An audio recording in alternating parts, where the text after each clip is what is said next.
2. Hey guys, it's Trenton from Lifetime.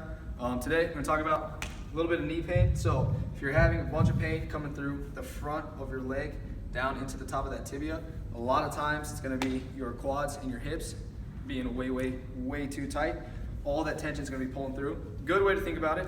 You probably have a lot of pain going downstairs, doing a walking lunge, even just something as simple as like a body weight squat. So if you're still feeling that pain, you're probably like, holy crap, my hamstrings are tight too. And you sit there and stretch all day and they never get any looser. From that, the way that your body works, it's like a rubber band, right? So our muscles contract, relax, that's how we move. Good way to think about it is if you're spending a lot of time in a chair, sitting just like this, you have your quadriceps, 4 different muscles that come from the top of your pelvis right here, wrap around that knee. So anytime you're here, your knee is bent, your hips are flexed, so that rubber band is nice and tight. On the back side, when you're sitting, you have your hamstrings down the back of your knee, up to your pelvis again. You're here, they're pulled real long. So if we think about what you're feeling when you're moving, you're feeling a rubber band that is pulled all the way as long as it can go. That's gonna be the tight feeling. If you keep pulling it, it's just gonna snap. If you keep stretching it, it's just gonna snap, right? So we have to look on the opposite side of that, and that is where all that pain is coming. A muscle that's tight and is pulled real short is gonna be putting all that tension through our tendon. So it's really important to not only release those muscles, but stretch. If you just stretch, you're not gonna be efficient with it because your body's gonna feel that tightness, it's gonna feel that pull, and it's not gonna wanna relax and say, hey, why are we pulling? We're gonna rip ourselves apart. It's not gonna relax. The way to trick it is to roll it, and not just rolling back and forth. That has a couple good things too, but you really gotta apply pressure the whole time. So a couple ways to do this. The easiest, most basic one, a lot of people have done it before, it's gonna be a foam roller. So you're gonna put the foam roller right on the ground. You're gonna start at the top of your knee, right where all that tension is, and you can just move back and forth, right? So lots of times people are doing this. This increases blood flow, breaks up a little bit of the muscle fascia, a little bit of the adhesions, but what we want to do is we just want to sit on that muscle. What that muscle is doing now is it's fighting and it's freaking out, doesn't know what to do. When we sit on there and we apply that pressure, it actually tricks our brain to shut that muscle off. So when we stretch here in a second, it's going to make it more efficient. Our body's not going to fight the stretch, it's actually going to relax into it. So you can do that.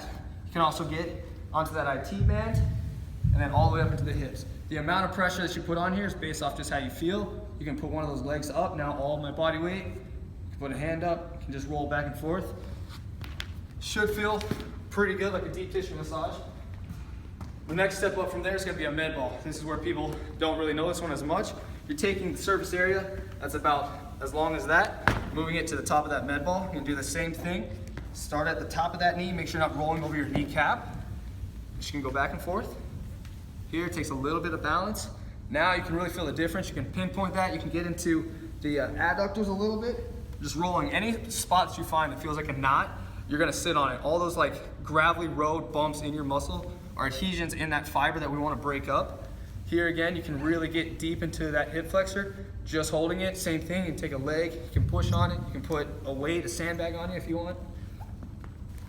And the best one, this is my favorite, it's gonna be a little cross ball. So now all of a sudden we have the surface area and it's moved down to about that small. Same exact thing through here. Starting at the top of that knee. When you have the lacrosse ball, what you can do too is you can put it right in that capsule and you're just gonna pump that leg back and forth, allowing a little bit more room. You can move onto the outside. Remember, you're not doing this on your knee cap. You're doing this just where the tendon and where the muscle come together. You can really roll all the way up into it. A lot of people with knee pain on the lateral side of their leg, the front of their leg is gonna be a little bit tighter, just like that. So anytime your feet are turning out, anytime your knees are coming forward in your squat, a lunge, going downstairs, that's gonna be the best way to release it. So what you're gonna do is you're gonna find 3 different spots in that muscle that hurt, and from there you're gonna hold each of them for 30 seconds.